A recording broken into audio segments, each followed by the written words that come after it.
A Germ-Destroyer is a short story by Rudyard Kipling. It was first published in the Civil and Military Gazette on May 17, 1887, in the first Indian edition of Plain Tales from the Hills in 1888, and in subsequent editions of the collection. The story is one of Kipling's essays into farcical humour, with his frequent sardonic glances at the oddities of the way that the world works. Here, the administrative world of the British Raj. He tells of the new Viceroy who has arrived with a private secretary called Wonder, who is trying to run the Indian Empire. The farce of the story begins with the coincidence of two men who want to speak to the Viceroy. There is a monomaniac inventor called Mellish, who has little hope of an audience, a Mellish of Madras, who is rich, grandiloquent and important, and has the perquisite of conferring with the Viceroy. They are both staying at the same hotel, and Wonder's invitation to a private lunch with the Viceroy is delivered to the inventor, rather than, as intended, the rich man.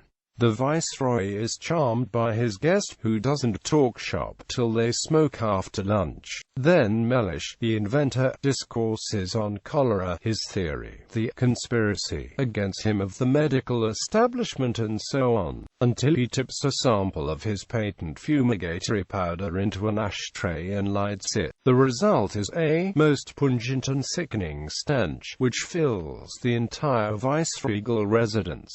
Mellish boasts that not a germ could live. The residence panics, until an aide-de-camp, who desired the VC, rushed through the rolling clouds and hauled Mellish into the hall. The Viceroy, prostrate with laughter, repeats, "Not a germ, as you say, could rightly exist. I can swear it." A magnificent success. Wonder arrives and is shocked by the scene, but it becomes a splendid anecdote for the Viceroy, and he uses it to get rid of Wonder by saying, in the latter's hearing, "And I really thought that my dear good Wonder had hired an assassin to clear his way to the throne."